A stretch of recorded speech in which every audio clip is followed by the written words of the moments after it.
یہ कहानी काले कौवे की है जो बहुत ज्यादा कामचोर था और बहुत ज्यादा बदतमीज भी था। वो कभी भी किसी की बात नहीं मानता था और वो कोई काम नहीं करता था। वो हमेशा दूसरों के आसरों में ही बैठता था। एक दिन चिड़िया से कहती है, कवि जी सुनने में आया है बहुत गर्मी आने वाली है जिसकी वजह से खाने नहीं मिलेंगे। आप ऐसा करें हमारे साथ खाना जमा करने चलें, कहीं ये ना हो बाद में मसला हो। अरे चिड़िया जी, आप अपना इंतजाम कर लो। मुझे ज्यादा समझाने की जरूरत नहीं है। मुझे पता है अपना इंतजाम कैसे करना है, समझे तुम। अरे कवि जी आप इतना गुस्सा क्यों रहे?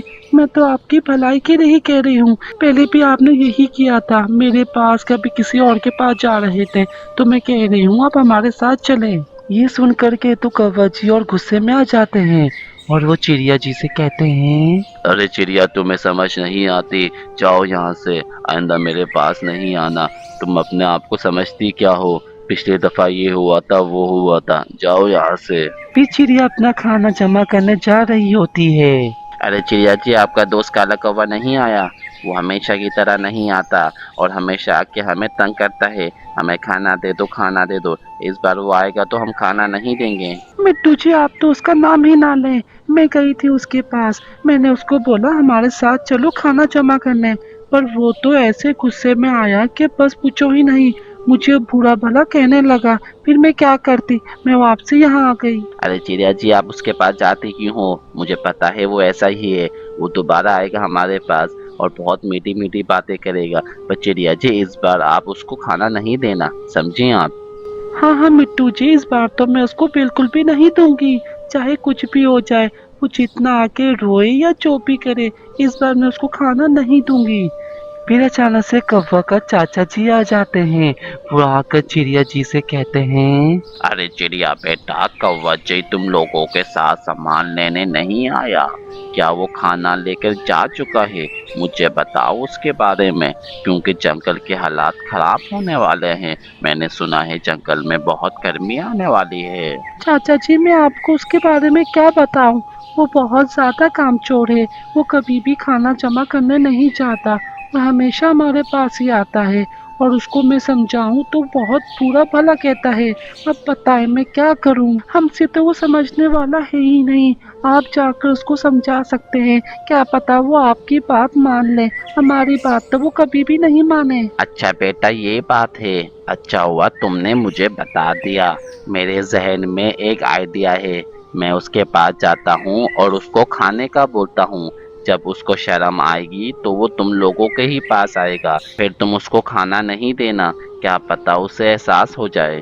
काला कौवा हमेशा की तरह आराम कर रहा था तो अचानक से उसके चचा आ जाते हैं और कौवा ने सोचा भी नहीं था ये कहाँ से आ जाएंगे। फिर दादाजी कहते अरे हैं, भतीजे उठ जा, तेरा चाचा आया है। कौवा चाचा जी को देखकर बहुत घबरा जाता है और वो यही सोच रहा होता है अगर चाचा ने खाना मांग लिया तो मैं क्या खिलाऊंगा। फिर वो कहता है, अरे चाचा जी, आप यहाँ कैसे आ गए, वो भी बिना बताए? मैंने सोचा आप पहले से बता देते तो मैं आपका इंतजाम करता खाने पीने का। अरे बेटा, मैं यहीं से जा रहा था तो सोचा तेरे पास आ जाऊं। तू इतना घबरा क्यों रहा है? मुझे बता, कोई परेशानी है क्या? अरे नहीं नहीं चाचा जी, कोई परेशानी की बात नहीं है। वो बात ये है ना, इस टाइम मैं अपने दोस्त के पास जा रहा था तो सोचा वहां से आ जाता हूँ, फिर उसके बाद आपको अच्छे अच्छे खाने खिलाता हूँ, वो भी खुद अपने हाथ के। आखिरकार कौवे को दोबारा चिड़िया जी के पास जाना पड़ जाता है और वो वहाँ जाकर कहता है, अरे चिड़िया, मुझे तुझसे एक काम है। मेरे यहाँ चाचा जी आ गए हैं अचानक से और मेरे पास कोई खाना नहीं है जो मैं उनको खिलाऊं। तू मेरी मदद कर दे। हर दफा तो तू मेरी मदद करती है ना। मैं आइंदा कभी भी ऐसा नहीं करूँगा। नहीं मैं तुझे नहीं दूंगी। मुझे पता है तू हर दफा यही करता है। अगर तुझे अपनी गलती का वाकई एहसास हो गया है तो मैं दे देती हूँ, वरना मैं तुझे भी देने वाली नहीं हूँ, क्योंकि तेरा हमेशा का यही है। अरे चिड़िया, मुझे अपनी गलती का एहसास हो गया है। अब से मैं ऐसा नहीं करूँगा और तुम लोगों के साथ ही जाऊँगा सामान लेने। चाहे कुछ भी हो जाए, मैं आइंदा से ये गलती नहीं करूँगा। मुझे पता है इससे मेरा ही नुकसान है। तो दोस्तों, इस कहानी से सबक मिलता है हमेशा अपना काम खुद करना चाहिए, वो भी वक्त पे करना चाहिए। अगर आप अपना काम नहीं करोगे तो आपके साथ भी कौवे जैसा हो सकता है। इस वीडियो को लाइक करो, कमेंट्स दो।